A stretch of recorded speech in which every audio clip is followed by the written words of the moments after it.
All right. Well, that would be the wave of stage right because we're recording. Introductions wise, I'm Melanie Morse, and my camera is going to be a little bit funky, but I'm Melanie Morse, and this is my best friend Ashley Ford of almost a decade. We met in we met in 2016. So, come on, camera.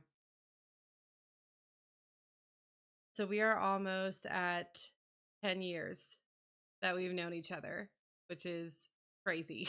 We're getting old.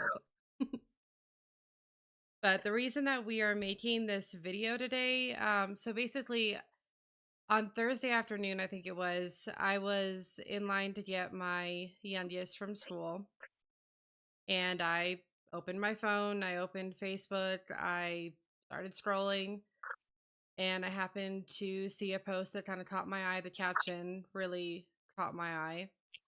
And this was a post by Callie Reynolds. I knew her as like Callie Lavers. We kind of went to school together. Her older sister's like a year older than me. She's like a year younger than me. So we weren't like super close or anything like that. But I mean, I knew of her. We went to school, and Facebook is Facebook, and we happened to be friends. So I happened to see her post.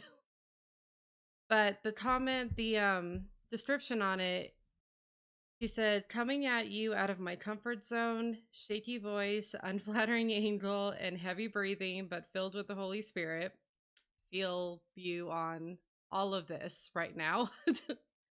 I have crazy anxiety. Ashley's dealt with this ever since she's known me. I have massive anxiety. Neither of us are professional speakers, obviously. I can't even get a camera to focus. But neither of us have ever made a TikTok. I mean, yeah, never made a Take video. video, nothing.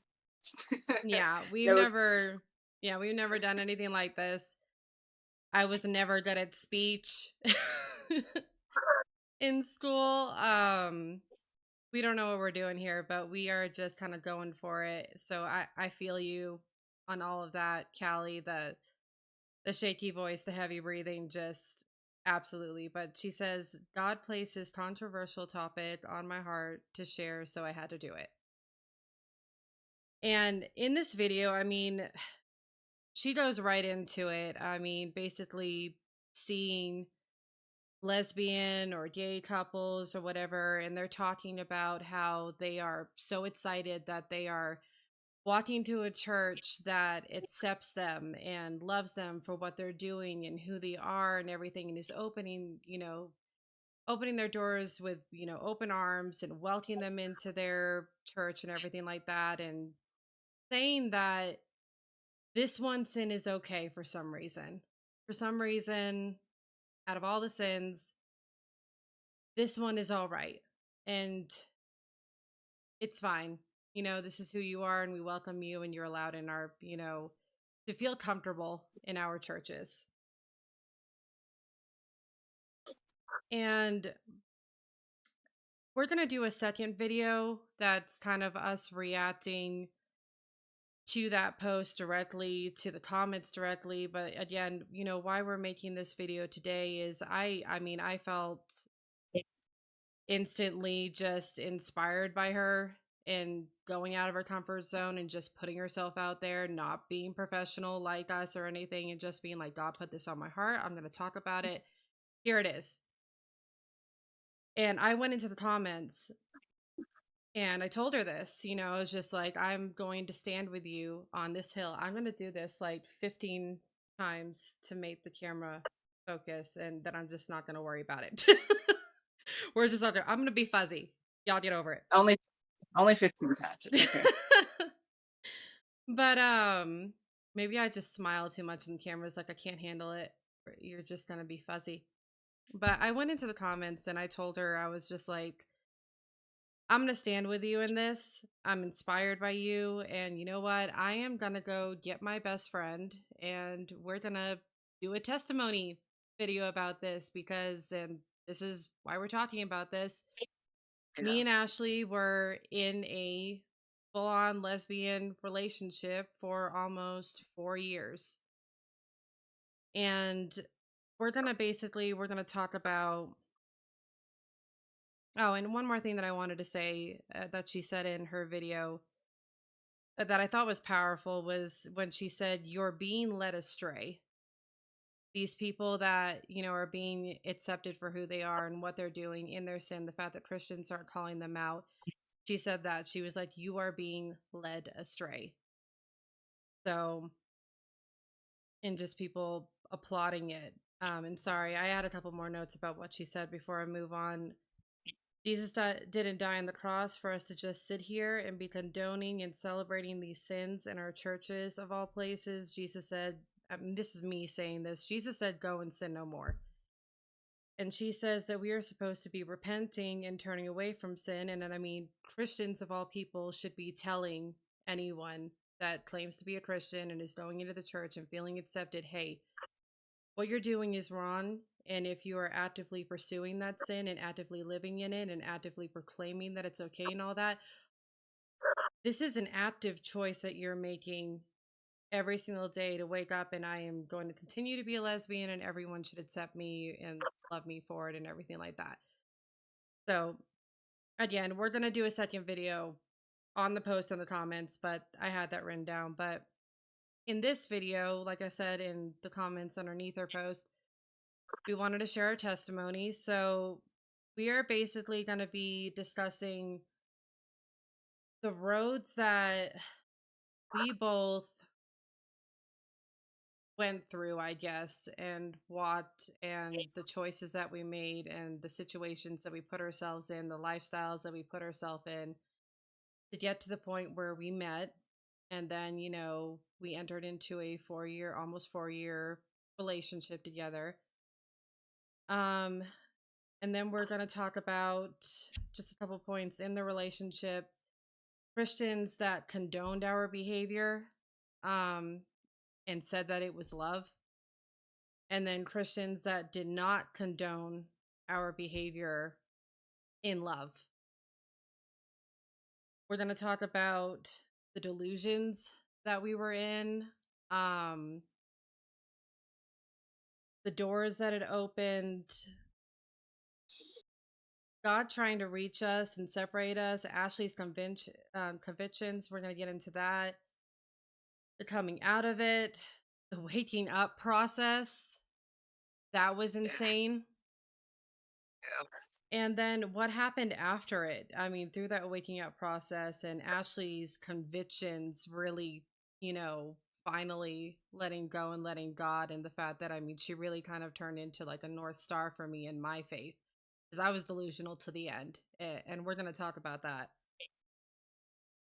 But I mean, basically, that's it. And then we're going to talk about what we'll be talking about in the second video because I'm sure this is going to be maybe a little bit lengthy. Hopefully, not too lengthy. But another thing that I do want to say before we get right into it, because I'm going to be talking about the road that I dealt with before meeting Ashley. And, she's going to be going in, talking about the road that she was on before she met me. And there is going to be a timestamp in the description above this video. So, to any family members, because I know I have specific family members that might not want to hear what I went through at all, and that's completely fine. There are also, I'm like watching my video literally like go in and out. So it's like getting like fuzzy and then not fuzzy. Yeah. We are so not professional. My bad. I don't know. Full, full disclosure, We don't happening have right high here. tech here. But anyway, that video that I was talking to you earlier about Shia LaBeouf, where he's like pacing back and forth, and he's all like hype and into it and everything. He's like, "Just do it, So just do it, just Melanie. do it." So Stop focusing on the camera. Shia LaBeouf, for what he is streaming in my head right now, he's been streaming at me for the last 2 days. Just do it. So we are coming at you with whatever gear we have, this little recording device It is what it is. Bear with us. If you have any grace in you, thank you. If you don't, happy you're here. Oh my god. So the timestamps.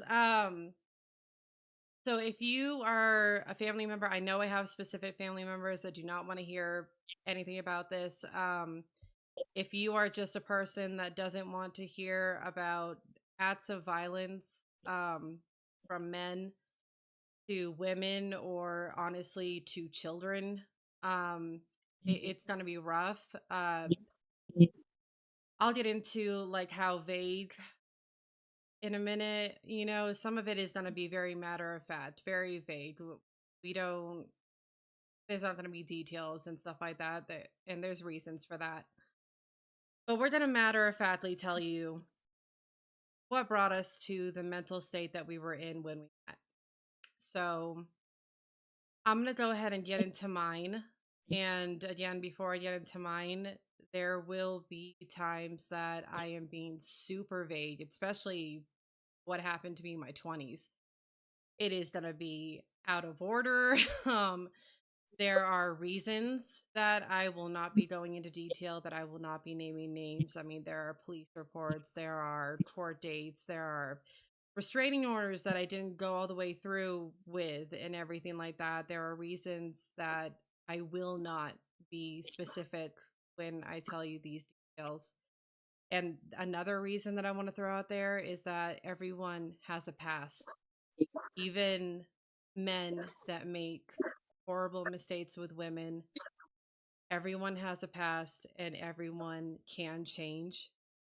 And I have seen men change from, the acts that they have, done before or whatever, and worked on themselves and better themselves and become better human beings. And I am very thankful for that. Um, so again, you want to pause the video right now to look at the timestamps. If you don't want to hear this, don't do it. It's fine. You can get right to the other parts of this video. So one of the first things that happened to me, um, I was probably around 5 or 6 years old, and my uncle molested me. And I am being a little bit specific about that one. I have made a post about this in support of another woman that was coming about something that happened to her. Um, the next, my teenage years, my parents did their absolute best. But one thing I want to bring up, because of something that we're going to talk about later, is the story I've told you about. I was 13 years old and I was laying in my bed and I was looking at my dresser and I prayed to God. At 13 years old, the only thing that I wanted in this life, for some reason, this came on me, and for some reason, I prayed this like I don't know, just it was heavy when I prayed this. I mean, I remember looking at my dresser and I prayed to God, the only thing that I want in this life is to be a good wife and a good mom. And that's all I want. That's all I want from you. And I say it that way for a reason. I came to God telling him what I wanted. And then I took that prayer and then immediately just went into this state of, I'm going to go make it happen now. Okay, that was my thought process. It wasn't, I'm going to let go and let God. It wasn't, you know, you You were show me. basically making it happen. I was just like, I'm going to do this. I'm going to ask God for this, but then I'm going to turn around and I'm going to make it happen. Yeah. And I'm a very stubborn person. Um, this is really the way that I am built. Okay. And a lot of the women in my family are built. Is you think I can't do something? You watch me. You Yep. watch me. I will make this happen for me. I will find a way. And my dad witnessed this in me. I mean, I was a force and I was a perfectionist. And I mean, everything was me. It was me. It was I. I mean, I was saved. I was a Christian. had God in me and everything, and I knew Jesus, and I was innocent. I was a good person. I was naive. I was in no way, shape, or form a bad, young woman in any way. And I prayed that prayer innocently. It was a good prayer. It was what was laid on my heart, and I said it. But I really did in my teenage years and in my 20s, I immediately was just like, okay, thanks for the talk. I'm gonna go do this now and whatever. Yeah. Just very naively and ignorantly. But in my teenage years, I had one of the first encounters of like a manipulating person, a man, young man in my life. He was a teenage boy. He was a little bit older than me, and it was my first introduction to a guy saying whatever he thought I wanted to hear, and me falling for it like an absolute bag of potatoes. I don't even know, just Just yes. sacraments hit the floor. Sure. You love Yeah. me. Awesome. I love you too. Like it was just absolute insanity. Like Yeah. and he was older than me, and my parents, they found these text messages in my phone, and man, anyone that knows my mom knows that she is a saint. She is a wonderful, quiet, well-spoken, good, Woman. humble, ridiculous example of a Christian woman and Christian wife and everything like that. And man, she was like a bloodhound. I gotta hand it to her over this situation, because there were times where, he was trying to like meet up with me and stuff, and she was there. I mean, like, we'd be like, "Oh, we're gonna meet up over here, behind the concessions or something or whatever." And my mom was like, literally, like a woman on a mission, just following me. Get your butt back in the bleachers, Yeah. and and thank God for that. That young man never got his hands on me. And then this Ned situation. I mean, God bless my parents. I met this young man about my age, and they thought he seemed like a good, young man. They were seeing the way I was acting and stuff, and they allowed me to have a boyfriend. And that was my first introduction again to what some, not good, young men or men might have intention wise. Excuse you, camera. Um, every chance he got, and like my parents met his parents, he went to events at my school. We had like a cute little, homecoming or whatever, and he was my date to it and stuff. And every single chance that this kid got, I mean, he would have seconds, and he was always trying to, touch me or kiss me or, just do inappropriate, behaviors towards me. And I was very uncomfortable with it. And thankfully back then I was just like, I don't like this. And my parents, I don't think they had any idea what happened, because it was like kind of like my first experience with like just ghosting someone. I mean, I didn't know what to do. This guy was being, absolutely disgusting with me and everything, and I didn't like it. It made me uncomfortable the way, he was just constantly trying to grab me and kiss me and stuff, and obviously not, concerned in any way about how I felt about it. He just was doing it, and I really just kind of ghosted this guy. I just kind of stopped talking to him, and I really don't think that my parents had any clue what happened. It was just like, where did he go? you know, what happened? And I was just like, yes, we're not talking anymore. About that one. That guy. It's okay. He's fine. There was no breakup. It was just kind of no, no. Well, from there, I was getting older, and I was learning through these experiences, how my friends would react.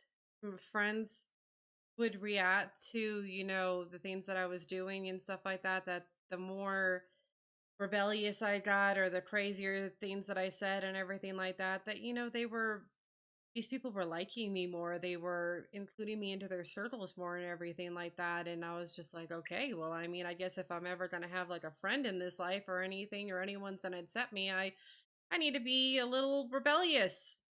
So, Gotta follow the crowd.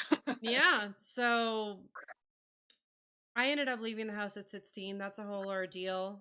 Um, I met my now ex-husband. I had 2 kids, and at this point, getting into my 20s, this is where it's a lot more rough. Timestamps if you've made it this far. Um, there were relationships where I was choked. I was thrown up against the wall. I was held down. I was threatened. Um, my devices were being monitored, looking through my phone, looking through my laptop, not wanting me to have a job, not wanting me to have certain friends, not just wanting men that, just wanted to completely control me. I was cheated on. I had a relationship, a really toxic one. This guy was just playing games with me. I mean, he was cheating on me constantly and just, doing the whole thing of like where, they act nice and then they do something terrible to you and then they blame it on you and then they do something really nice again in this like cycle of events that I was being caught in. And at one point, when he was messing around with my head and wasn't talking to me randomly. We were in a full blown relationship and he just decided not to like talk to me for like almost a week. I ended up at a bar and his best friend saw me at this bar, walked up to me, started drinking with me. Apparently he roofied me. Apparently he got me out of the bar and he raped me.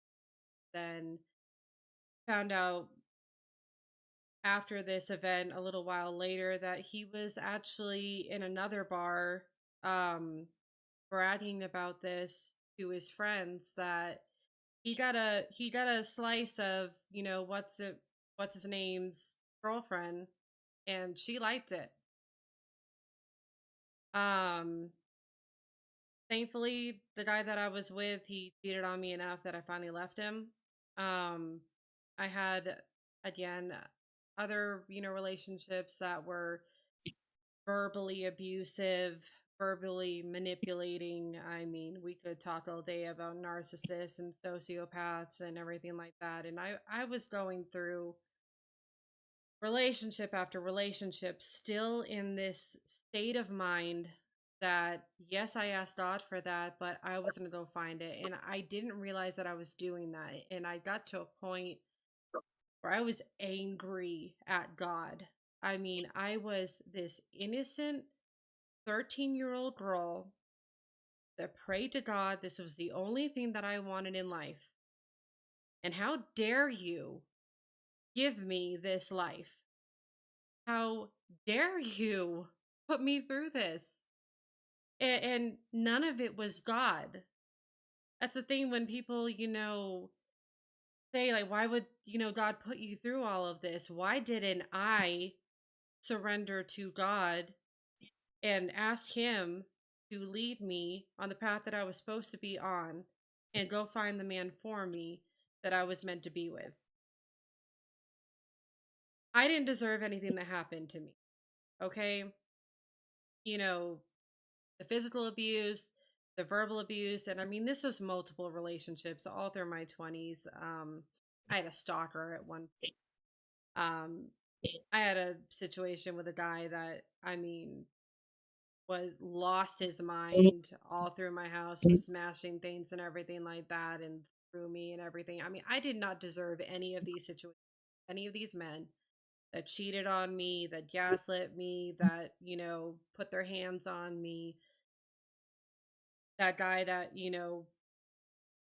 took, raped me. I didn't deserve any of that. Okay. None of that was God's plan. I wasn't on God's road at all. I put myself in situations where I thought that I could do better and I could find the right man for me. And I obviously had no idea what I was doing. And I was putting myself in situations where I was ending up at a bar feeling sorry for myself and crying into a drink and bad things happening. And I was. By the time I reached you, I was getting out of another toxic relationship. Oh, And I was fully in a really bad mental state. And I was mad at God. I didn't understand everything. I didn't know why, why I couldn't find the man that, he had meant for right. me and everything like that. And was saying in my head as I was getting out of this toxic relationship that I'm done with men. Now, I didn't say that in a way that, like, I'm done with men. I'm obviously going to go date a woman. It wasn't that. It was, I'm done with men. You did this. You did this to me. You caused all of this and everything like that. And you allowed all these things to happen to me. And when I was saying in my head that I was done with men and everything, really what I was saying in my head, it was that, I'm going to go be single, and I'll be a cool grandma someday and, whatever. And this is all your fault. And I'm done with everything and Yeah. whatever. Like, just Here's to the bye. wind. Literally. So that was the mental state that I was in when I met Ashley. So at this Yeah. point, again, we're gonna have timestamps at the beginning of this video if you would like to skip what Ashley is about to say, and she can be as vague, or as little detail or as matter of fact as she would like to be also. But if you could kind of, tell us, the background of, your childhood, you entering um a, lesbian lifestyle in your teenage years and into your 20s, and kind of the state of mind that you were in when you met me. Okay. I mean, well, for starters, I did not grow up the way Melanie grew up. It was very different. But, yeah. I was a single. I had a single mother, and I had two brothers, two younger brothers. And when there was three of us in the household, and so I mean, our childhood was very like up. She the internet stopped. That's probably what happened earlier. The internet decided it Oh, was gonna work, but oh it's my fine. word. Okay. It's fine. Everything's fixed. Now where was I? Like I said, I did not grow up the way that Melanie grew up. I had a single mother who, had basically been through the ringer with her fair share of, like relationships. And then I had two brothers, younger brothers. So I was the oldest. And I did not have a strong foundation in the faith. In fact, I had an aversion to it because of, you know, uh, just the way that it was kind of like, shown to me growing up. Uh, so I mean, I didn't really have any idea about faith at all. My mom has even then and even now has a really strong faith, but I didn't quite understand it quite well. And so growing up, I was, I I dealt with quite a bit of, I guess, oh, excuse him, abuse from different men. Even as a young child, I was the earliest I remember is about 6. And by then a lot of it was more physical, verbal, psychological. Just it was almost like it was entertaining to just mess with me. And then I reached about the age of 9. And again, I'm going to be vague here just for the sake of, other people surrounding the incident. But, I was then, you know, for years, from the time I was 9 till I was about, I want to say 13, 14, I was, sexually abused. And he convinced me that nobody cared, and anybody that did care should have known. Therefore, nobody cared because nobody knew. So, mind Yeah. you, just the kind of like psychological, you know, mess that they put into this, like convincing their, victims of this. And I speak from experience because, a lot of people say, well, why didn't you say anything? That's why, because Yeah. of stuff like that. Get an adult telling you that it's your fault. Yes. And so going into like, high school and stuff like that, let me back up a little bit. From that point on, okay, so anyways, like I said, backing up, like by that point, I was, early teenager, 13, 14, and I had it in my brain that men were just terrible people. Yeah. And to the point where like I looked to my brothers, and in the sense that, well, this wasn't happening to them. So I did my best to make myself as not feminine as possible. So I started dressing like my brothers. I started, doing all the things that they did. And, like I wanted any man that looked at me not to want nothing to do with me. Absolutely nothing at all. Yeah. And calm down, buddy. And so I spent years changing my mannerisms and my just the way I dressed, the way I carried myself, the way I talked, even to the point where, you know, basically I was in this mindset that it was not safe to be a girl, to be a woman. That was my thought Yeah. process. And come high school is where we enter in, like my first kind of just like, introduction, I guess, to lesbian relationships. I had, my first girlfriend in high school, and I realized very quickly, at least in my own experience, I can't speak to everyone's experience, but in my experience, that the how do I say this, huh?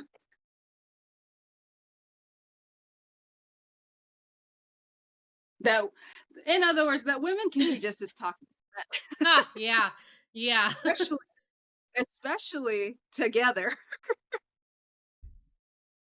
Yep. And I realized this, because that was just my first relationship, and then there were several others, like even before, what's it called? Like right before, right after I got out of high school, not right before, right after I got out of high school, there was, I had gone through at least two other relationships, and I noticed a pattern, which was the same thing. The role that I was entered into, and each time I was in a relationship, was that role, I could not fulfill that role. Yeah. And not Yeah. even just, like, not even just, like what most people think. It's like, it's not just I guess, I don't, with, for lack of better terms, the sexual aspect of it. It wasn't even just that. It was also the expectations of, like that they had for, Mhm. like throughout the relationship, and that I had no way of meeting those expectations. But Yeah. and eventually I kind of just resigned myself, because it's like, obviously in my brain still, men were dangerous, and I wanted nothing to do with that. I had not seen a single, okay, scratch that. I had only seen a single Yeah. positive male role model, male figure in my life, and that is the man I now call my dad. Yeah. But other than that, there was nothing. I had no point of reference for any of it.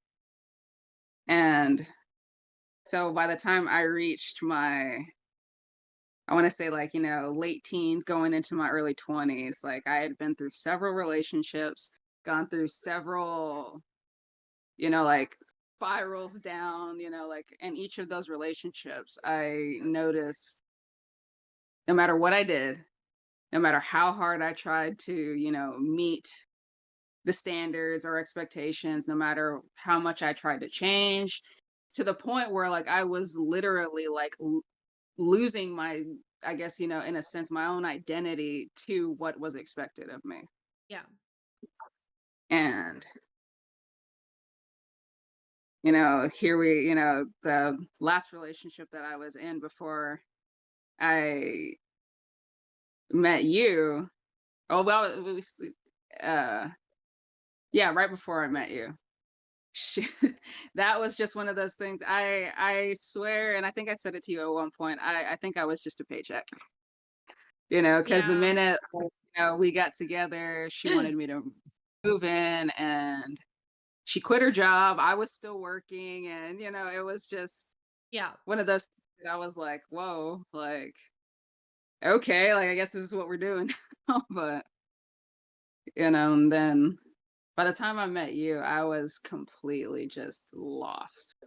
I you know, I was riddled with, like anxiety over just, wanting anybody at that point to just love, accept, and acknowledge me really. And at that point, I was still willing to, I think that was probably my own toxic trait in that sense. I was willing to do anything just to get somebody to notice me.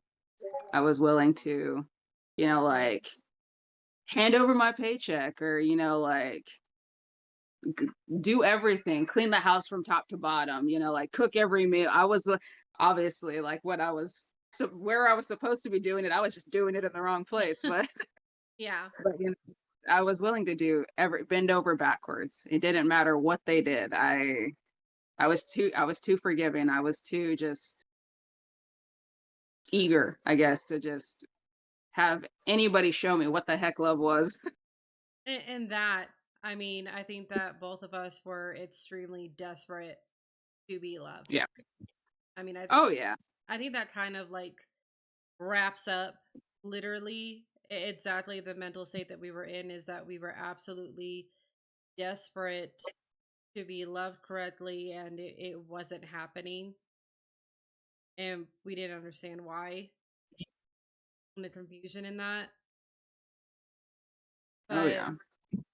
when we met, I mean, I don't know about you, I literally remember the second I walked through that doorway and I looked over to my right and me and you locked eyes. Yeah. And it was like my friend, my long lost, soulmate that, I mean, that I hadn't seen in like 100 years or something. It was like this crazy, Connection. crazy connection of just like, Yeah. I know you. I don't know Yeah. I why. say that a lot. I know you. I know you. I recognize you. It was like where our hearts were at and our souls were at and our minds were at in that moment when we met. It was just like two people, like we know each other. Yeah. It was this perfect setup of just souls, like, that were meant to meet, that were meant to be, later on best friends, sisters in Christ, and all of that. I mean, I really fully believe that us meeting was absolutely meant to happen. Yeah, but But us humans and having free will, mhm, I think we definitely went our own direction with went our own it. direction with it. I mean, the states of, minds that we were in, Oh, yeah. and the desperate nature of it and everything like that. I was not, when I walked into that room, I was not like, oh, I'm attracted to women and blah blah blah and looking for a girlfriend. I mean, Yeah, that was not it. I mean, we started talking and everything like that, and I started seeing and you started seeing how much we just instantly understood each other, saw each other, read each other's minds, completely got each other. I mean, fully, you just know. understood. It's like, "Where have you been all my life, dude?" Literally so accepting of each other and loving of each other. You know, all of Through the the yeah, all of the threat things were there until we both went, well, or I went in my heart, and you were a lesbian. And it was just That's like, okay, well, maybe, you know what? I've had this wrong my whole life. And I went off the deep end, yep, literally just jumped right off the deep end of this is the only person that's going to ever love me. Like, this is the only person that is ever going to see me like this, understand me like this, get me like this, be there for me like this. She was my soulmate. You know what I mean? Like, literally, I guess this is what I'm meant for. And this isn't my fault. And whatever. yep. Here we are. And sure, I'll be a lesbian too, whatever. Like, It's fine. We're just doing this now. everything's fine. It's fine, whatever. And I mean, truly, the delusional state that especially I was in to make that kind of a jump, with my kind of background, my kind of upbringing, my kind of understanding and everything like that, and never thinking like this ever before or anything, going, I guess this is it for me. Yeah, I guess this is what it comes down to. I'm in a lesbian relationship.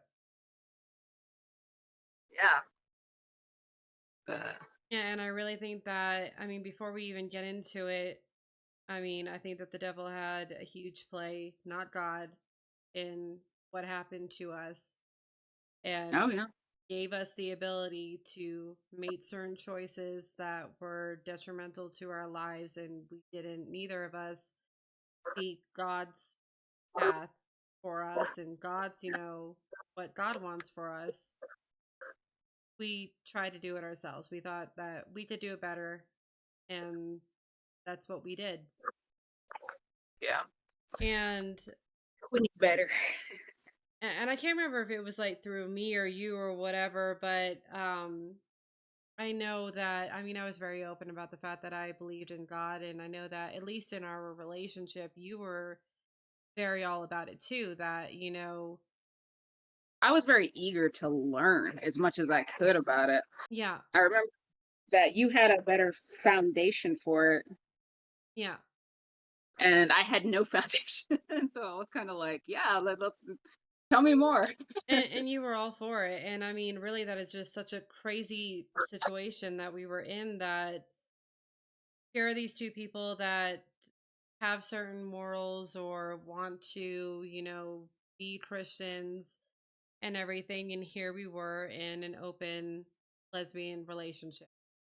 And we weren't, so when we get into these next couple of things, we weren't out in pride parades. Okay. We weren't making signs. We weren't posting provocative, insane. I wonder if I've done this 15 times yet. Yeah, I think you've done it more than 15 times, Yeah. so just stop. um, Then it's done.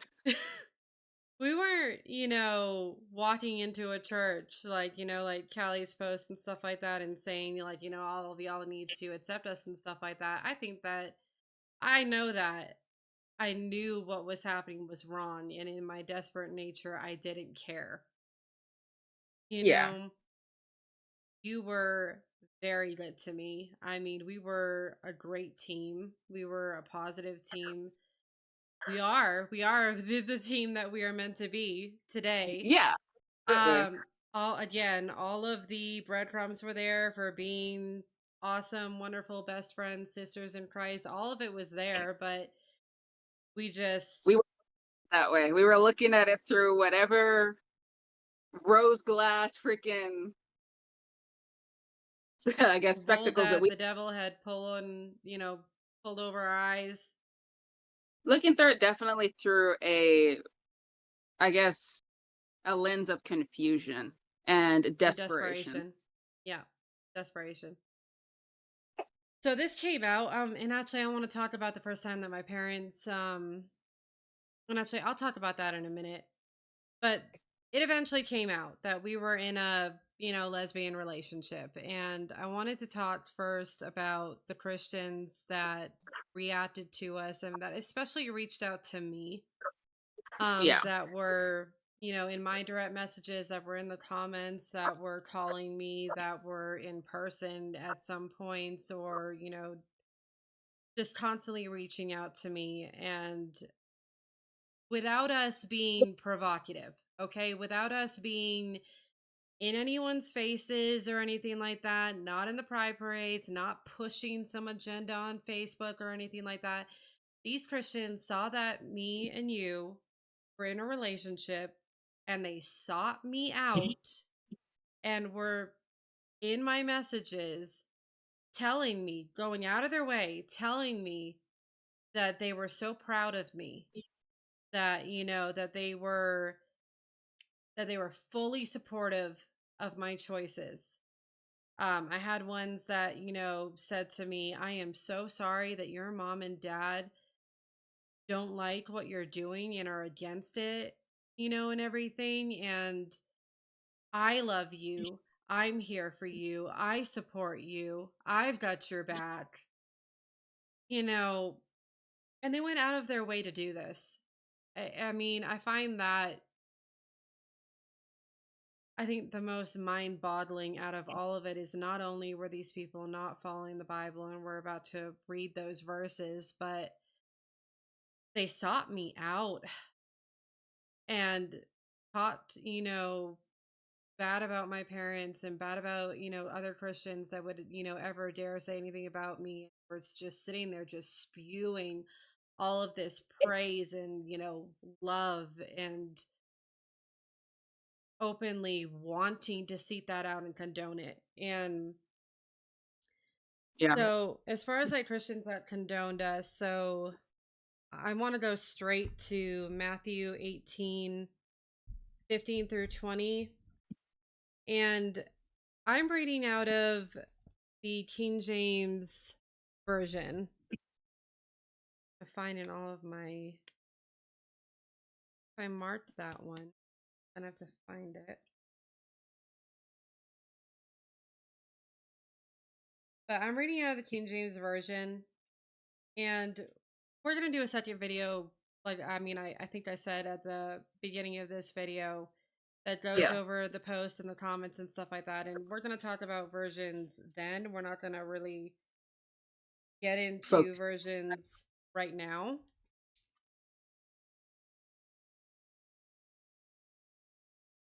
But the King James version,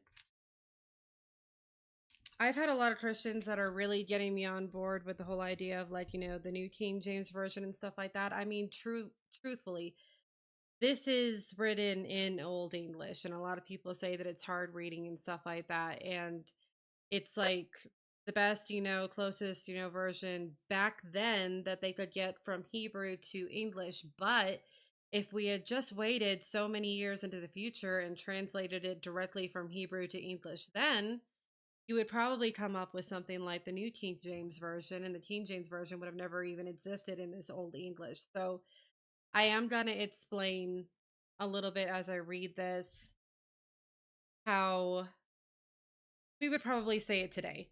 You know what I mean? Because it is a little bit of hard reading, and we'll talk about versions in the second video and all that. But Matthew 18:15 through 20, I want to go over Christians that sought me out and condoned me. So, moreover, if thy brother shall trespass against thee, so right off the bat, what this is saying here is a brother in Christ, a Christian like me, okay, committed a sin, okay? It says, when that happens, go and tell him his fault between thee and him alone. If he shall hear thee, thou hast gained thy brother. So, right there, that is telling Christians, and I am calling out Christians right now, not lost people that don't understand this, that don't know this, that don't have the Holy Spirit in them, that don't have Jesus in them. I'm not mad at them. I am not mad at all of the lost people that sought me out and praised me and condoned me and all that. They did not know better. But as Christians, you know better. And this right here, and it's going to get worse, okay? This right here is saying, that what you should have done is that you should have sought me out in private, respectfully, kindly, lovingly, and you should have called me out on what I was doing. And if I listened to you, that you would have gained me back as a sister in Christ, okay? And it says, but it goes beyond that, okay? If this doesn't work, it says, but if he will not hear thee, then take with thee one or two more, that in the mouth of two or three witnesses every word may be established. So they're literally saying right there that if you went into me in private and called me out on what I was doing, like you were supposed to, like you did not, okay? That was what you were supposed to do. Go to me in private, tell me what I was doing was wrong, tell me to turn away from my sin, tell me to turn back to Christ. And if that didn't work, that you were supposed to go get two or three more Christians and come back to me and tell me again. And then if that hadn't worked, if that didn't work, it says, and if he shall neglect to hear them, tell it unto the church. So you're supposed to go to me in private, tell me that what I'm doing is wrong, tell me to turn away from my sin, tell me to turn back to Christ. And if that doesn't work, go get two or three more Christians and come back to me and tell me again. And if that doesn't work, you are supposed to go to the church and tell the church to come get me. Okay? Literally. So what are you doing? Literally, and I'm calling you out as a Christian, okay? Not only were you not supposed to go, and we're going to get into more about what you did do, okay? But this was what you were supposed to do. Was go get the church. If it didn't work in private, if it didn't work with a couple people, you were supposed to go to the church and come get me. And it says, but if he neglect to hear the church, let him be unto thee as an heathen man, lost. But those were the steps that you were supposed to go through.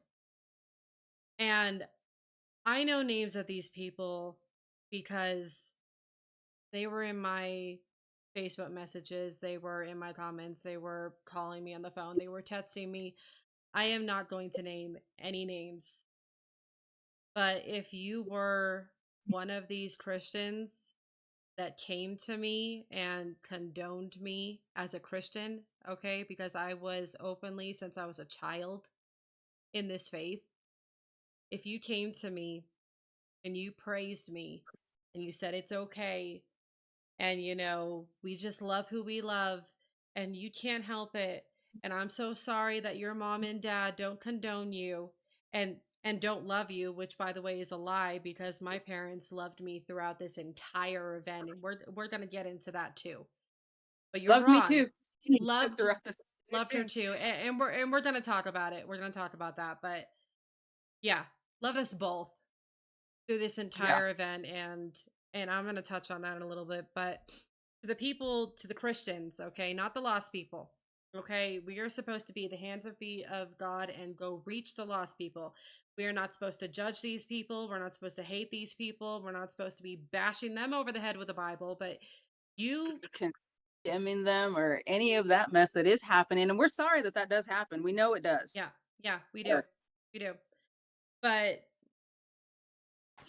you going out of your way to condone me, I'm talking to the Christians that did this. I'm talking to the Christians right now. They are the people that I'm upset with over this.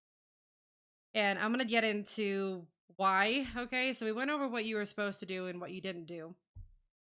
So Romans 1:18 through 32. This is going to kind of explain again something that Christians should know, because Christians are supposed to know better, not the lost. And I just wanted, we're going to get into the whole 18 through 32, I think, in the second video, but I want to go over verse 32. So 18 through 32 explains homosexuality. It explains a lot of sins that are not, Okay, and it literally, we're going to break it down in the second video about how God says that we know better. God says that everyone knows better. And another thing about versions that we're going to get into in the second video is homosexuality. You are correct. Everyone that says homosexuality was, the word homosexuality was never in the Bible until this, or this or that version. You're correct. We have one better. We have the definition. We have the exact definition of homosexuality in the first versions of the Bible. You are absolutely correct. I don't know who thought it was a good idea to put a word that describes what is clearly spelt out in the Bible in this scripture right here, Romans 1:18 through 32. If you want to go find the definition of homosexuality in the Bible, it's right here. It literally clearly states, and we will go over it in the second video, about how a man should not, go away from his natural being with a woman and go be with a man. And it says that a woman should not go away from her natural action of being with a man and go be with a woman. It clearly spells it out in black and white so that there is no confusion exactly what you should not be doing. And it is that men should not be sleeping with men and that women should not be sleeping with women. You are correct. We don't have the word homosexuality in the earlier versions of the Bible. We have the definition. It is spelt out. But it talks about all these things that we know better and that we shouldn't be doing and all these sins and everything. And then on verse 32, it says, who knowing the judgment of God, that they which commit such things are worthy of death, not only do the same, but have pleasure in them that do them. He is talking about Christians that would have joy and pleasure in these people that are doing these acts. Me and Ashley in this situation. You thought it was the right thing to do to go have pleasure and joy and whatever and condoning what me and Ashley were doing. And by doing that, I want to go over, I think it's, which one's the fourth one? Oh, I have it written right here. Okay, so Galatians 6:1 through 2. Do I have that one bookmarked? Yep. I can't remember which one says it. So 6:1 through 2. So that's just repeating what I said earlier about what you were supposed to do and what you didn't do. I think it's the fourth one. So James 4:2 through 4. The Bible repeats itself, just so y'all know. God's like, if you didn't hear it the first time, I'm gonna say it again. We're just gonna Right. repeat ourselves since y'all just need to hear it a couple times before it sinks in. But From this prophet and then this prophet and then yes. yeah. So James 4:2 through 4. So, and I believe it's verse 4. Okay. Ye adulterers and adulteresses. That's so hard for me to say. Adulterers and adulteresses. It's the boy and the girl version of an adulterer. Okay. Help me. Okay. Know ye not that the friendship of the world is enmity with God? Whosoever therefore will be a friend of the world is the enemy of God. And I'm gonna read it again. Know ye not that the friendship of the world is enmity with God?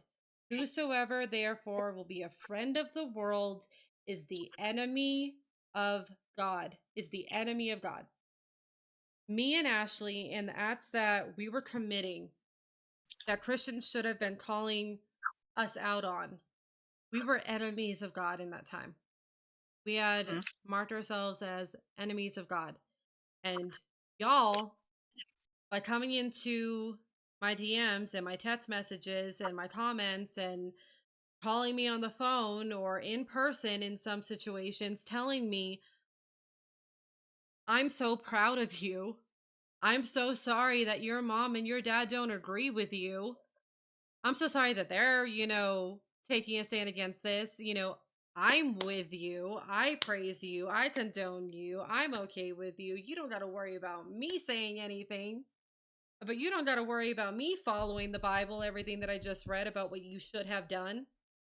And you marked yourself as an enemy of God in that moment. You were acting as an enemy of God in what you did by condoning our behavior out of love. That is not love.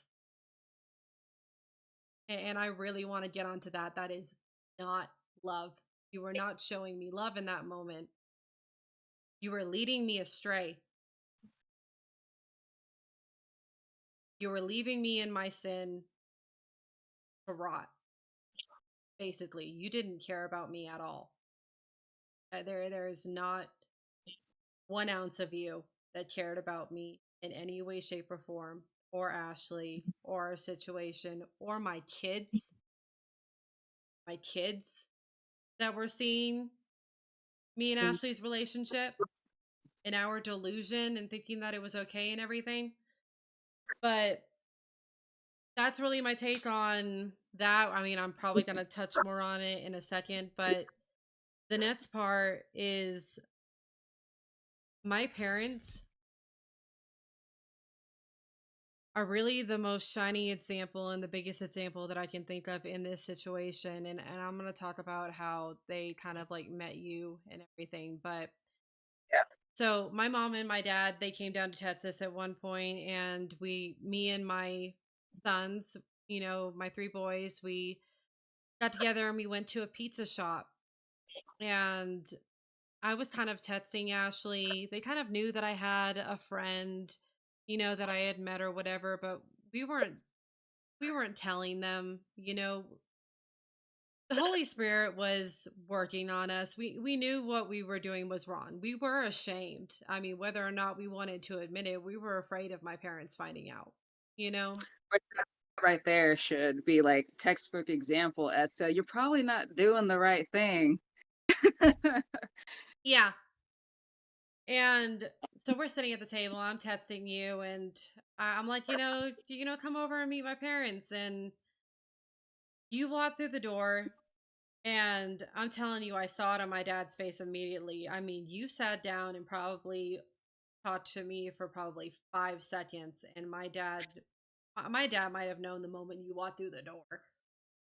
Uh, I mean, I would put it past him. my dad is an extremely perceptive, in tune person, especially with me. And you sat down, and I saw it written on his face. He knew exactly what was going on.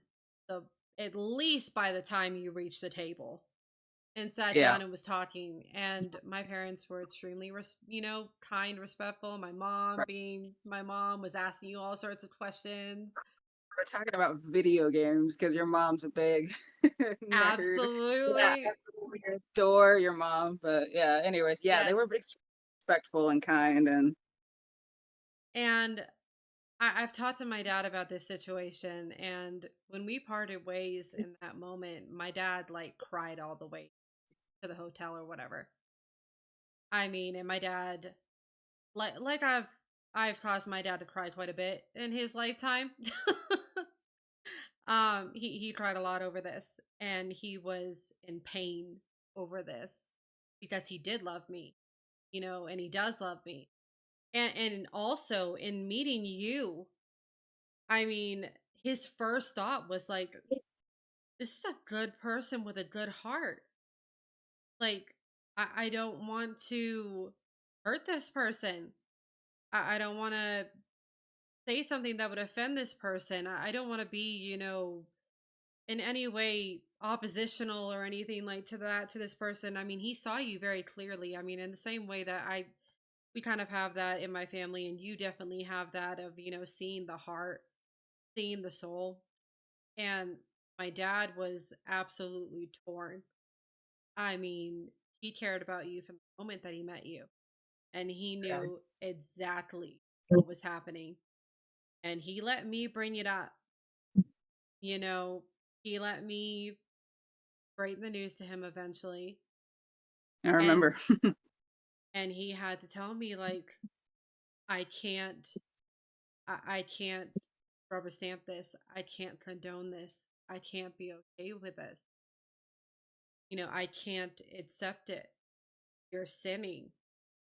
What you're Mhm. doing, and these words that are coming out of my mouth, for those of you that don't obviously do not understand this is love. The way that my dad reacted and my mom reacted, taking that stand of, we love you.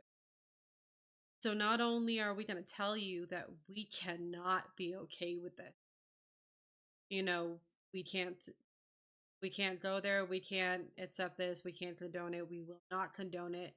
We will oppose you in this. You are sinning and you need to stop and you need to turn away from it. And he told me then, and I mean, where we're at today, we'll get into that too, but he really truly loved you too. He loved us Yeah, both. oh, oh, yeah.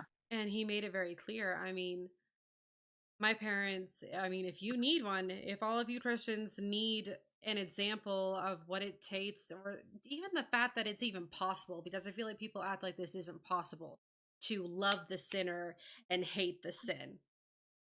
Well, if you want an Oh, yeah. example, You're a perfect example. yeah, you want a education, I guess don't talk to my parents, because supposedly they seem to be one of very few people that understand that this is a very doable act to love a person to death and not accept what they're doing and take a stand against it. And on top of that, it is love. The way that my parents reacted to me was love. They followed God's word, they did what they were supposed to, and out of love, they wanted us to turn away from our sin and go to the path that we were meant to be on and just stop. Stop this. You know, we're lucky that we had enough time to make it out of this. And my dad Yeah. saw that urgency. I think both of my parents really felt that urgency of, are you there? Oh, I'm here. the internet. I'm sorry. I'm here. The internet made you make like a weird face. I mean, sure, we'll blame the internet, not my but but no, truly, like if you need an example of how this is done, I guess my parents should be doing a tutorial or something, or writing a book or something, because so many people feel like this is an act that is just absolutely possible. That if you hate a sin that someone is committing, that you for some reason automatically hate them. It's unbelievable. So in these two reactions of, the way that Christians reacted to me, the ones that condone me and the ones that didn't, the differences in there, in those verses that I read a minute ago, it said that, you're supposed to go to someone in private, and then you're supposed to go get a couple more Christians, and then you're supposed to go to the church and bring them to me and everything like that. I I need to be careful about this next part before and make sure that I say it correctly. But I know the names of the people that reached out to me. And like it or not, these were church members. A lot of them were family members, a lot of them were church members, but a lot of them were church members in that church that I grew up in. Okay. Evidently, and I both know this, saw this, and heard this, but evidently, my parents, and the same thing happened when I left the house when I was 16 years old. Christians came to my parents and tried to tell them that because they weren't rubber stamping my lifestyle and they weren't supporting their child, that they didn't love. And I can't imagine the situation that my parents were in with fellow Christians coming up to them and, going, if you don't love your children and whatever choices they make in their lives, that you don't really love them. That's not much of a support system if I've ever seen one. And I'm not going to be naming names. And I kind of wish that I could in a couple instances, because there were good Christians that also were involved in this and did support my parents. And I'm not even sure if my parents knew that these Christians were, in support of them, but behind my parents' back, they were in support of my parents. I know this because they talked to me. I don't know if they did talk to my parents. And my parents are not gossipers. They're not going to name names. They're not going to go there in any way, shape, or form. So I only know what I know from what was, said to me directly. I find that really sad. And I'm trying to choose my words in this, like, so hard.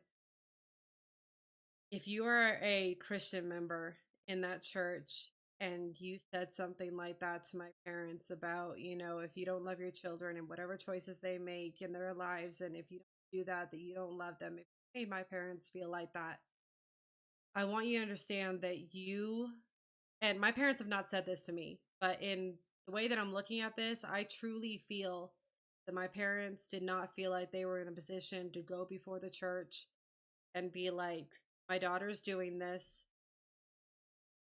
help us. Yeah, absolutely. Because there were people in there that were in support of my parents, and there were people in there that were trying to make my parents feel bad about the stance that they were taking. And I'm appalled.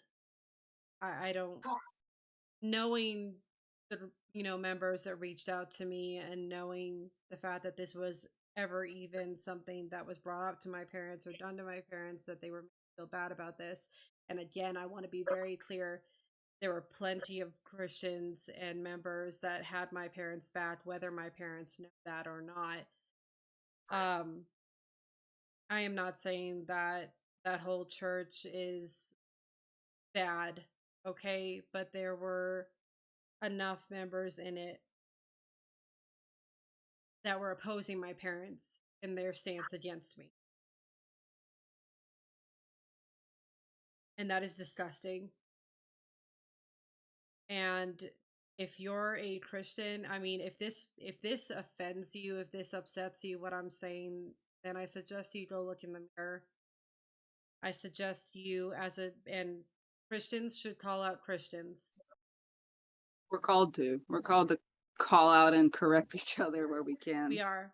And as the daughter in this situation that was in this relationship, the fact that that was in any way, shape, or form, in any small or great amount done to my parents, I feel like even if it was only two people that said this, because I don't really know as far as who, tried to make my parents feel bad about their stance against me. I don't know how many people did that. But let's say there was only like two people, okay?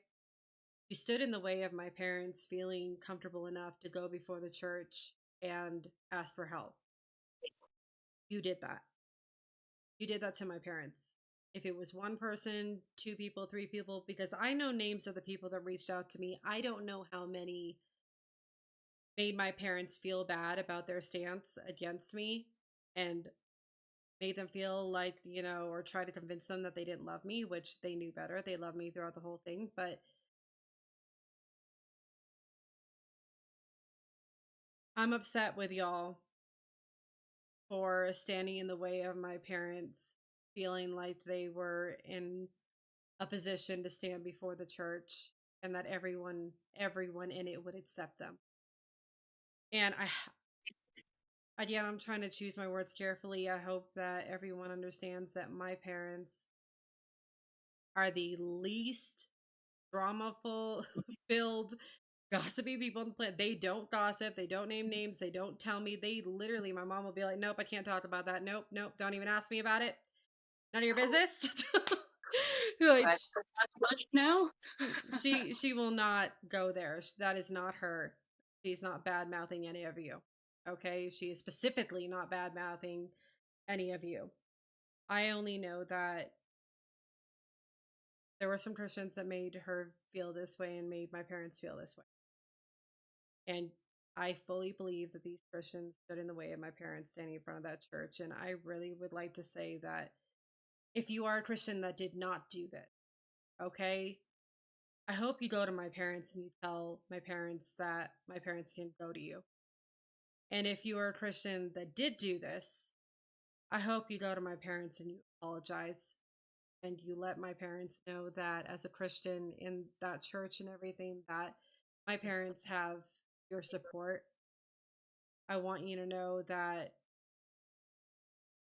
I am really hurt that my parents taking a stand against my actions put them in the way of that, you know, put them in a situation where anyone at all would make them, would want to make them feel like that.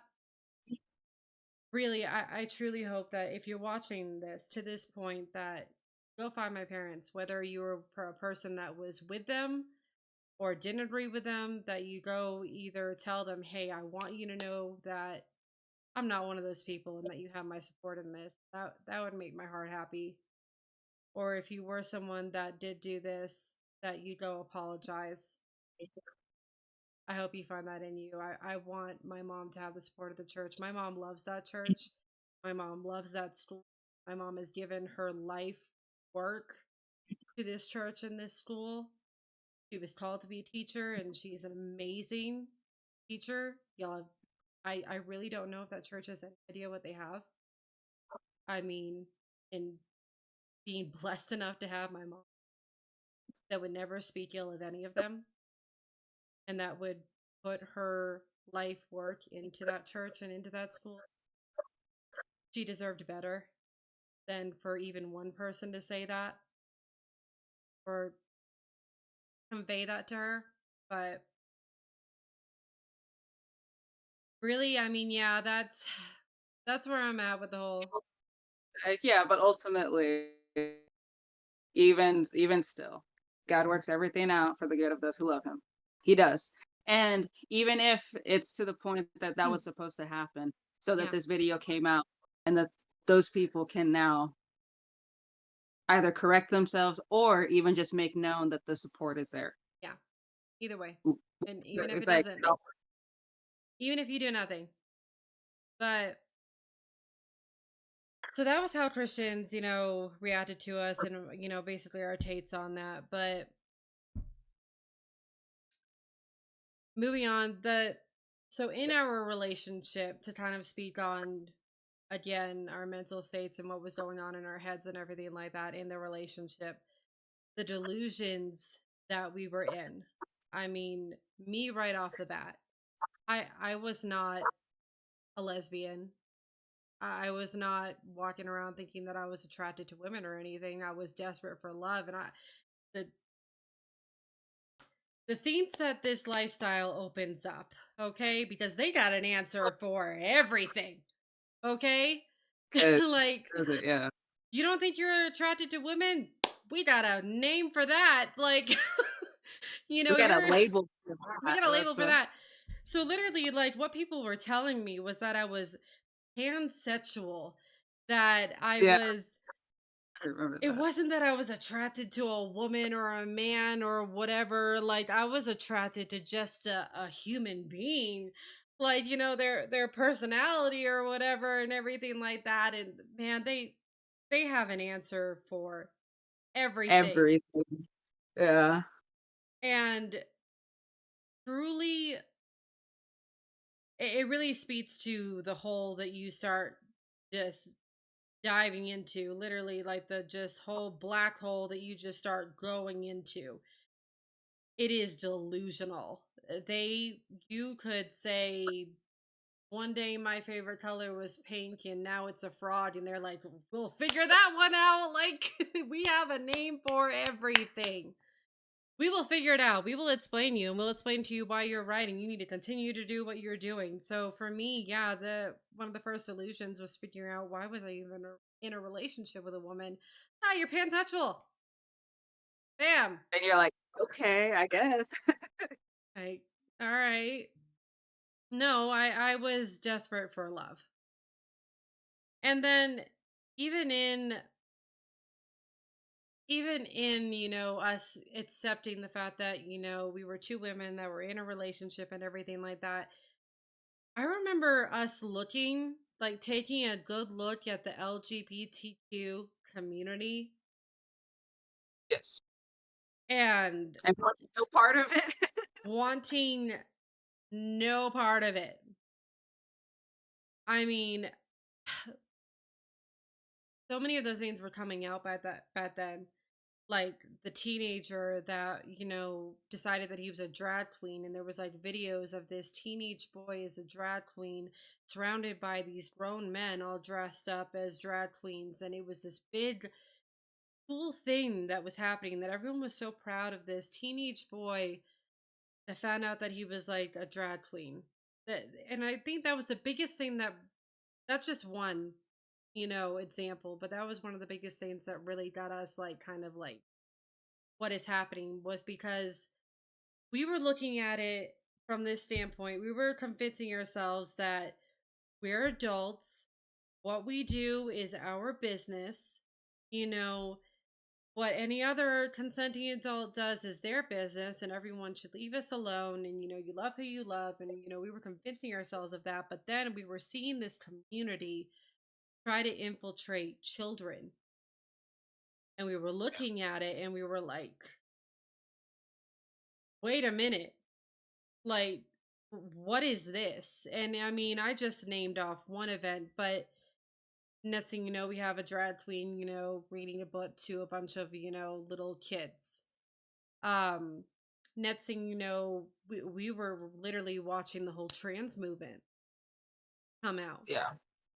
And literally, we were looking at it and we watched, okay, this isn't something that I'm about to make up. This happened, okay? A group of pedophiles tried to jump on the trans movement. And this was the idea that they were behind, okay? And if you're trans, you're in the wrong body, okay? You could be a boy, you could be a girl, you could be a unicorn, you could be a frog, you could be 10 years old. Oh, yeah. That You could be 10 years old. And they were jumping on that. I mean, it doesn't matter if you're a 45-year-old man living in, his mom's basement. You could be in the wrong body. Maybe you're not 45 years old. Maybe you're 9. And that's why you're attracted to kids. Because you're in the wrong body. And we were watching this come out, this start to happen. And I'm literally not even making that up. Okay. The trans movement was the gateway for pedophiles to try to start saying that they are also in the wrong body. Look it up. And then, we were watching the whole events happen where boys were saying that they were girls so they could, participate in girls' sports. We have watched women get beat the hell out of by men saying that they were women, in boxing or MMA or whatever. The swimming events, it was happening in schools. We saw pediatricians that were starting to ask their 4 and 5-year-old patients if they knew what they wanted to be when they grew up, if they knew what they wanted to have sex with when they grew up. 'cause, like, personal experience, my daughter was 2 with RSV, went into the hospital, because we couldn't break her fever, she was having trouble breathing, and they asked me, my 2-year-old, they're like, "Oh, well, what does she identify as?" Like, "She's 2." Like, what are you talking about?" Like, She's a girl. she she didn't even know what she wants for breakfast. What do you mean? And I mean that's current, but I mean honestly to bring it up, I went through the same thing with my teenagers. That we were in the pediatrician's office and my 2 older boys, the nurse handed them each a clipboard. And my thought process was, oh, they're getting older. Maybe they want them to start filling out their own, stuff like, their name and age and, weight and how they're feeling today and everything like that. No. Next thing I knew, my 15-year-old was looking at me and he's making like this weird face at me. And then my, 17-year-old, 16-year-old, I'm sorry, almost 17, is looking at me too. And he was just like, and he's looking at, my 15-year-old looking at me. And I'm like, what? He's just like, do you want to look at this? Like, I don't even know what. half of this stuff is, and I don't know why they're asking me yet. And man, that nurse's eyeballs got so big because my boys looked at her and they were like, and they literally almost at the same time said, "What is this?" And she literally had this look like, "I ain't saying nothing." Like, nope, nope. And I was like, and they're like, "Here, mom." And I looked at it and, do you think that you're gay? Do you think that you're a boy? Do you think that you're a girl? Have you ever thought about, this? Have you ever done this or that or whatever? I don't even want to get into it. It was some really disgusting things that were being brought up. But yeah, that's current. But I mean, back in our relationship, like, we were seeing event after event after event. I mean, the whole bathroom situation, the whole pronoun situation, and we're looking around at this community and we're just like, these people are crazy. Like, Like, this is a bit much. Like, this is nuts. And then the fact that they were attacking children. I mean, we were looking at a standpoint, we were convincing ourselves that we were okay because we were adults, okay? And then we're watching this community go into the schools and go into the pediatricians' offices and go into their sports and go into their events. And we were like, what are you doing? mhm. Why are you asking this 5-year old girl what she wants to have sex with someday and whether or not she thinks she's a boy or girl? What is wrong with you? Yeah. And it really disturbed us. And we didn't understand it. I mean, the aggressive preying on children, the trans community, and then the doors that it opened, because we were still trying to accept that we were adults, we can do what we want, we can love who we want. Hey, we're happy. Our relationship was good. Okay, we were, I would argue that our relationship was dang near perfect, but but but we had all the attributes of, the way that we were designed, that we were supposed to be best friends and, sisters in Christ, and we were miscommunicating our love for each other into this insanity. But we were very good to each other, as we are today. We were very good to each other. But we were still trying to stay in this delusion and everything. And the doors that it opened to other sins. I mean, once you dive into this, okay, once you say one sin is okay, okay? I think she can still hear me. I'm just gonna, once you say one sin is all right, then suddenly the next sin is okay. And suddenly, what about that sin? What about this sin? What about this other sin? I mean, if the sin that we're doing is accepted and just a choice and just who we love and just what we're doing and we're adults and we can do what we want, then why don't we just start checking off some other things on here? It's a gateway sin. And literally, just like a gateway drug, you try one drug, suddenly you're like, oh, let me try this one. Let me dabble over here. Let me dabble over there.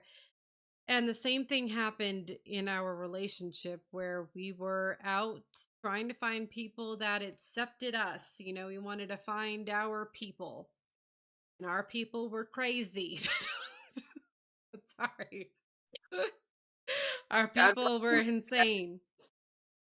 There was a lot of over drinking. We were smoking. I keep thinking that you're freezing. Okay. I I'm moving. You're See, moving. Okay, okay. There was a lot of over drinking. There was a lot of dressing, how we wanted to dress, acting how we wanted to act, hanging out with probably not very great people just because they accepted us the way that we were. We were smoking, we were using weed, THC, whether it was edibles, gummies, smoking it, whatever. And this was not every single time. I don't feel like I could use the excuse of, well, I was taking care of my anxiety or I was trying to go to sleep or I was trying to eat. I mean, yeah, those excuses were in there, but we got high. Why not? We wanted to relax. People get drunk, right? People have one too many drinks. We would have one too many puffs and, we wanted to relax and drown the world out. And if what we're doing is okay already, why can't that other thing be okay too? Yeah. It's like eventually like the excuses just kind of like extend further and further and further out with everything that, you know, we were doing. And it wasn't even just, like the drinking and the drug use. It was also just, like I said, it opens gateways into lots of other things. Another one being, like promiscuity. Yeah. There was a lot of, like that going like on Yeah. in that world. And it's like, again, I'm not picking on anyone specific, but it's like, we were in that world. We saw it, like there was a lot of like, like,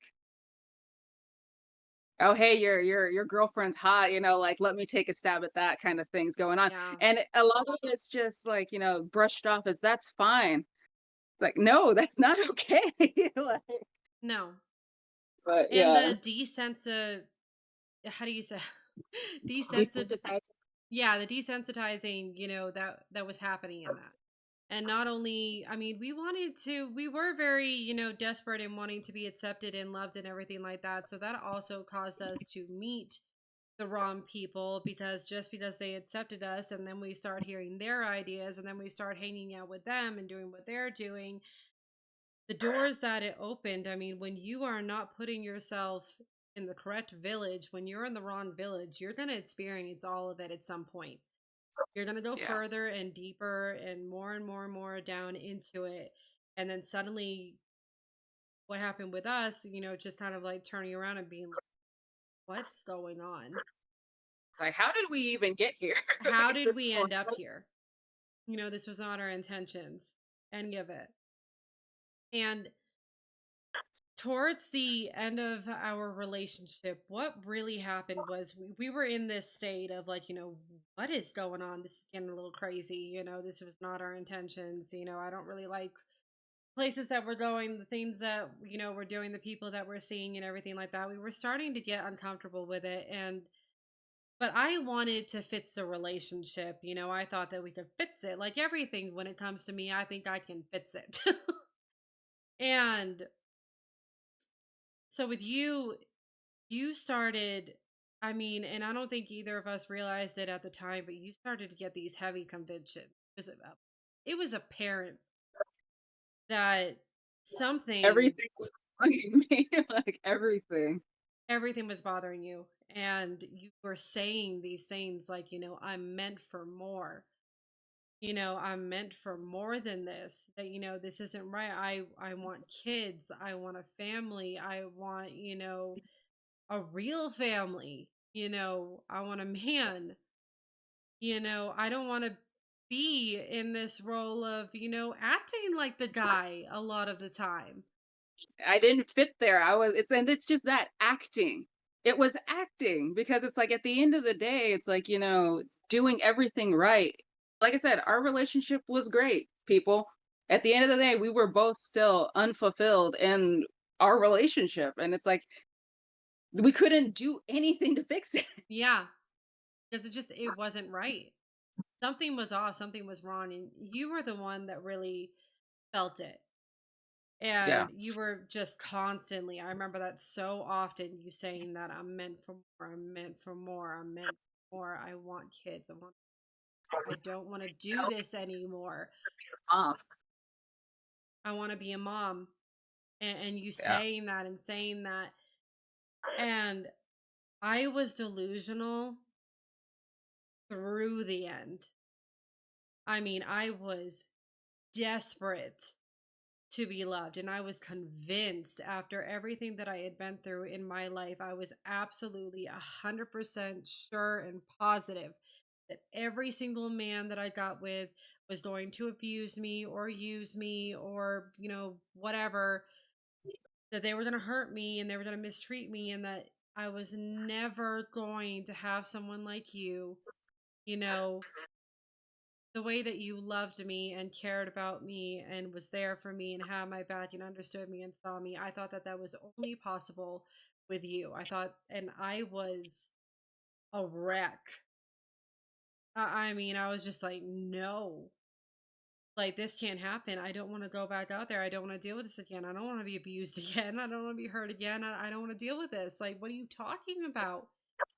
And you Yeah. finally convinced me through the whole, you wanted to be a mom. And that's what really got me, even though I was not happy about it. It got me to be like, all right, okay. And we broke up. And I thought that was like the end of my happiness. I thought that was just the absolute end of my happiness. I had no idea what was going to happen. And from there, this weird thing happened where we started waking up. And again, like these sins, you have no idea what they do to your soul. It is like a drug. It is, and it's like, and I could describe that. The waking up is like detoxing, and Mm-hmm. Mm-hmm. it's miserable. It's a miserable process. I'm not gonna tell you it's easy. I'm not gonna tell you that it's Yeah. all, roses and sunshine. It's hard, and you're like, "Wait a minute." But once you get out, you get through that part of it, and you start to see, and things start to make So sense, and it's you sort of come out of that fog. Literally, like that delusion and everything like that. Even me, even, me that didn't even really want the breakup and everything like that. It was like when we separated, we went from talking to each other 24/7, okay? Because we worked together. We worked together. She was in my business, the cleaning houses and all that. And we were together all the time. It was very, very abnormal for us to be separated. yeah, So we went from that to we weren't talking to each other for days at a time. And yeah, the more that we got separated, literally the growing pains of going through like a detox and coming out of, some high state or whatever, or some drunken state or delusion, or waking up from some, crazy dream or whatever. It was like reality started to come back into focus. And truthfully, just that, it was like the further we got into it, one more day and one more day and the next day and the next day, the further we got into it, and the more that we separated from each other for a time, we're waking up. And me, I was still very scared.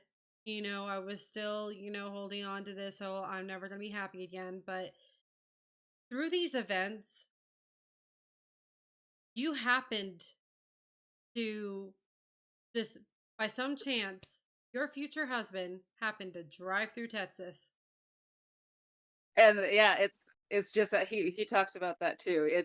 It never everything lines up the way it's supposed to. God puts everything where it's supposed to be at the exact moment in time, Yeah. because I never would have started talking to him or even met him if he had not been in the position he was in, driving through Texas. At that exact moment, at that exact Like, moment exact of moment. time that you Yep. happen decide to get yourself out there, and suddenly God's like, here's this godly He, man. Here he is. Pop. 'Cause at that point in time, I gave up. I surrendered, if you will. Like, by the time I was at that point, I had completely just like, I obviously clearly have no clue how to life, apparently at all. So just take the wheel, because I don't know. I give up. I can't. I can't step in any direction. I don't know. And yeah, lo and behold, it was like, here, this is the one. That one. And I'm like, this guy, yeah, that one right there, that's the one. It's like, okay. And what you just said literally is something that I never did. The whole, you gave up and said, God, you do this.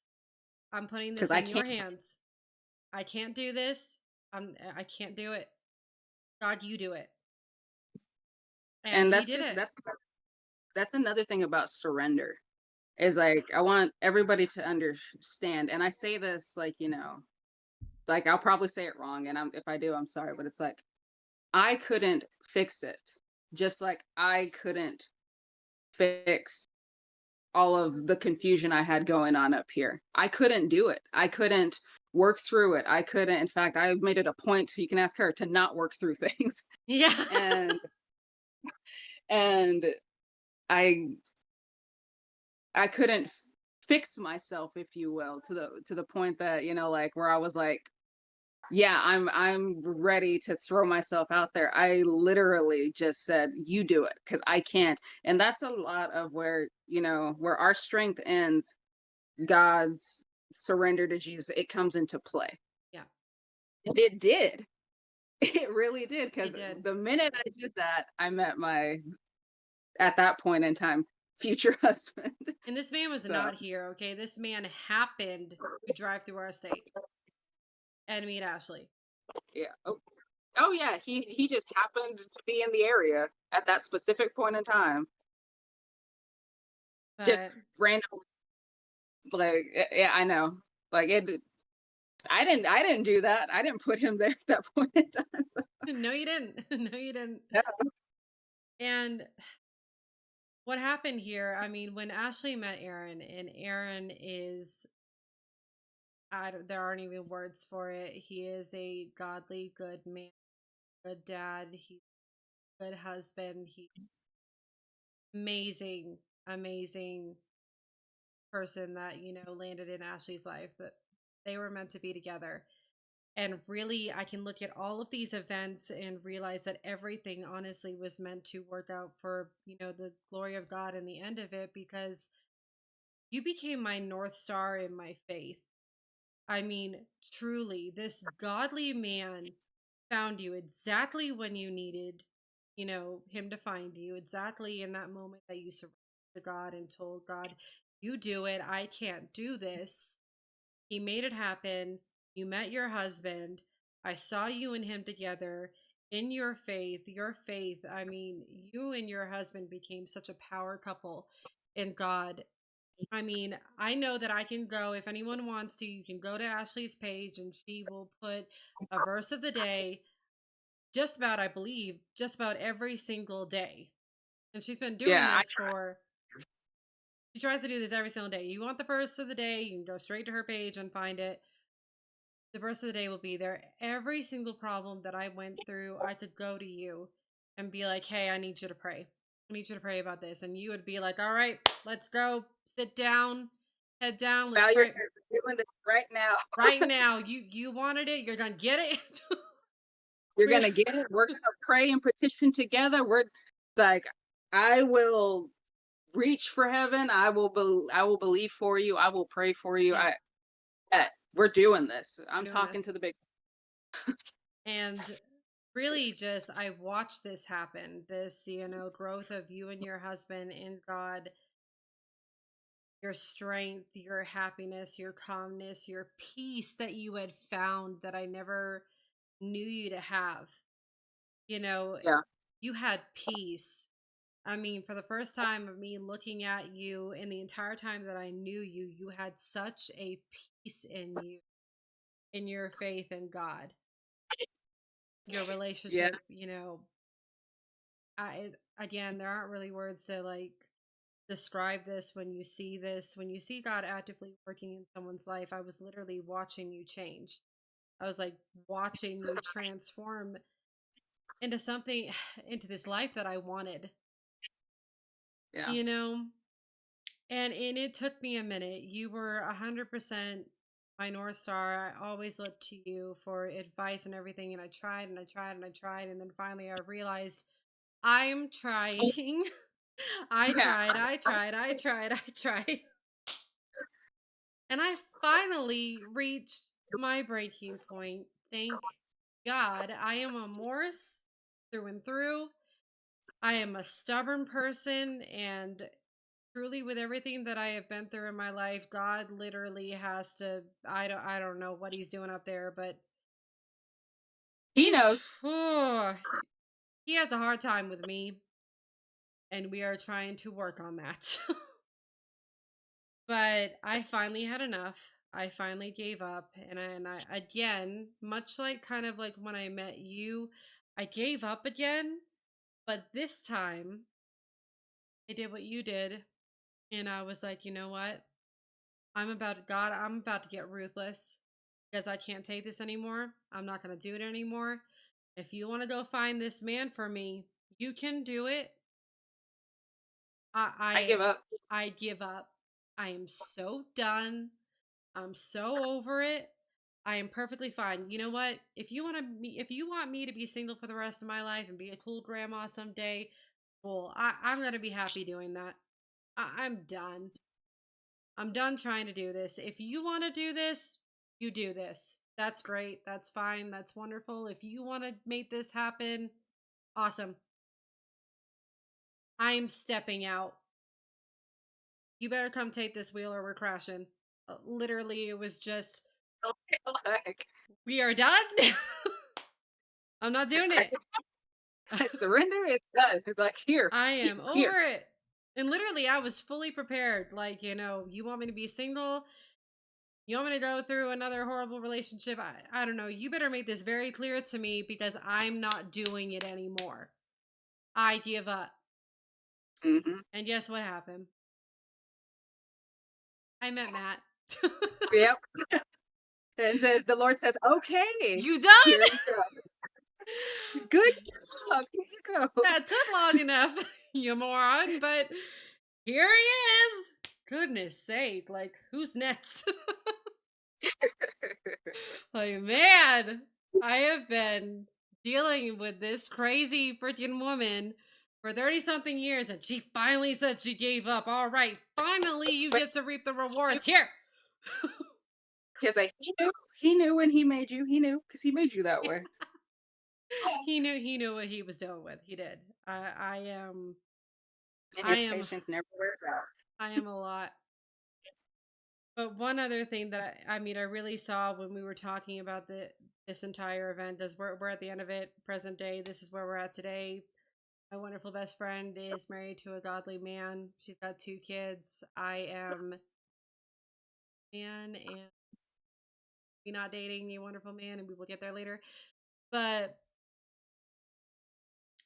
it worked out, and we're here today, and we are happier than ever. And we are no longer delusional. We're no longer confused. We're no longer missing something. We're no longer feeling that there is something out there. We don't have this right. What is it? What can we fix? What can we tinker with? What stupid thing can we do to make this better? We're not in that anymore, thank God. But one of the biggest things that I noticed with all of this is, and I was saying it to you when I had this like aha moment over it. If you hadn't met me and finally had a good relationship, a good stable relationship with a woman, and been in that kind of a situation and realized that it's still something was wrong and that you were meant for more and something was not right, and whatever, if this had not happened, you could be in the same situation today. I don't know, where maybe you were continuing to search for that right woman if we Right. had not gone through this. No, and I agree. I agree that, good and bad situations, which they all work out for Ecclesiastes all. 7:14. Yes. Yeah. Especially when we give them to God, because a lot of us are, and I say us because I still actively struggle and I'm working on it with giving things fully to God, especially like when I'm working through things of like the past and things that bother me. Yeah. And but handing those things over specifically, it's like, it's like when you continue to hold on to them and try to work through them yourself, it's like you end up in the same situation over and over and over again.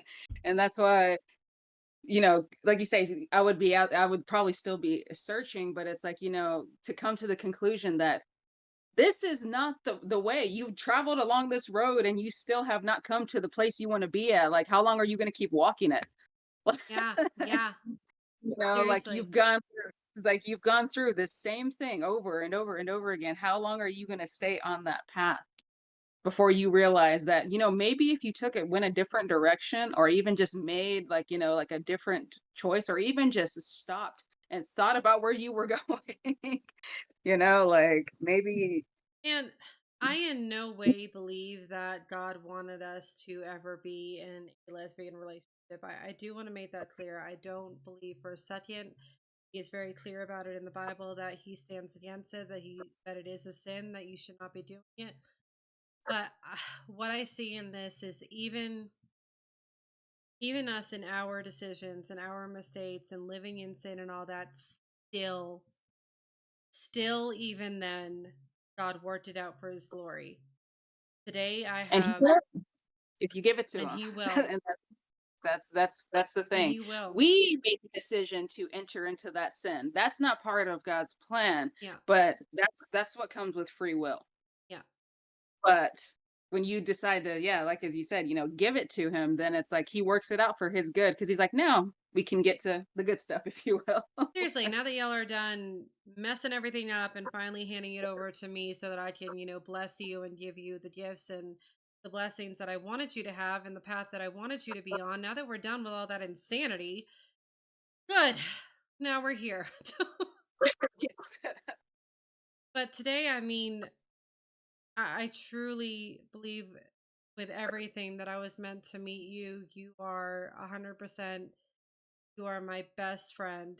I mean, you are my But sister in Christ. You're 100% just like, talking about this earlier, it's just the fact that, like God made that godly friendship. We hmm were the one who turned it into something. exactly. And we went a direction with it that ultimately caused a lot of this pain and, like other, Fusion, like desperation, yeah, and delusion, desperation, doors, delusion. It just happened right there. doors that Delusion. opened. Just all of it. We did that. We it's like, that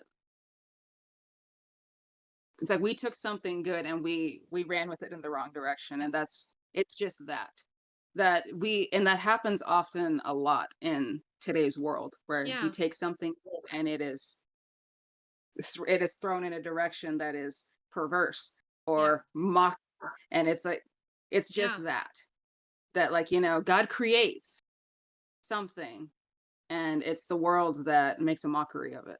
Yeah. Exactly. And He says it. But really, just truthfully, like, thank God we made it out.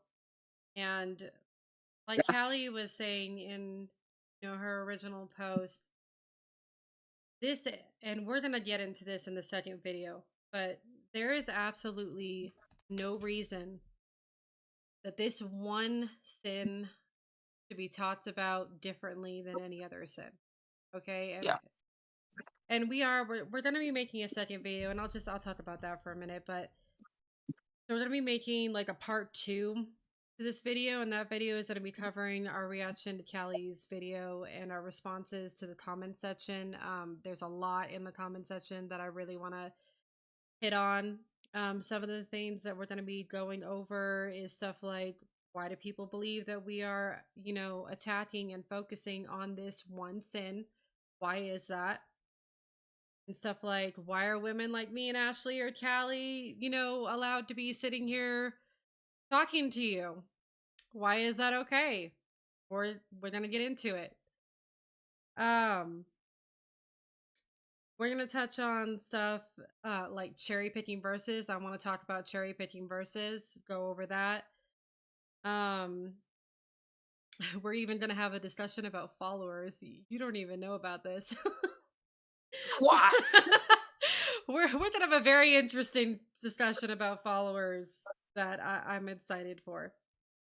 Okay, But we're gonna get into more of, why does this need to be talked about? Why do Christians need to take a stand against it? How do we do that properly and not in hate?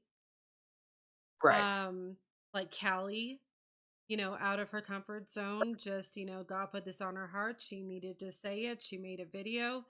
She put herself out there, that she is gonna take the stand against this, and so we're gonna be talking about all of that. in the second video. This one is the testimony video.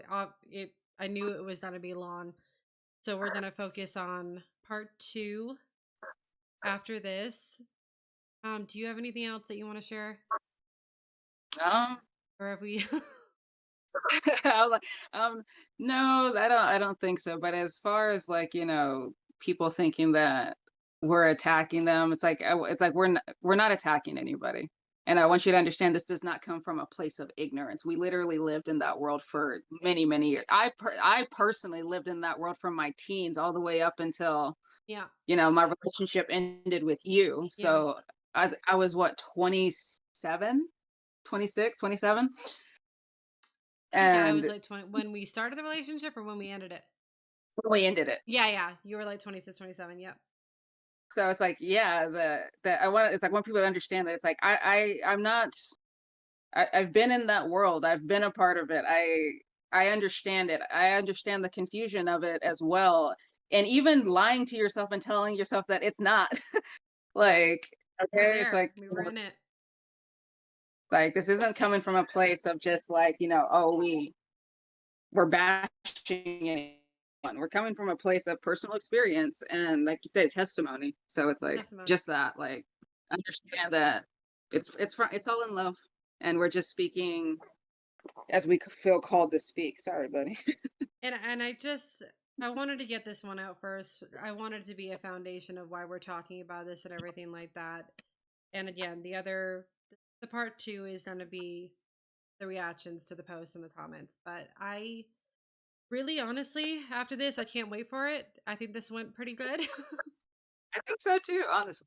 But thank you, Callie, for making that video. That honestly, I would not be making this video. Ashley would not be making this video right now if you had not done this. Okay, you did this. You gave me the courage to go get my best friend, and gave us the courage to go ahead and get this done, and make another video. You did that. You listened to God, you spoke from your heart, and here we are. So thank you for listening to God and Thank doing what you're called to do with the Bible. All right. Well, I love you guys. I am going to stop recording if I can get my clicker to work. All right. Bye, guys. Bye.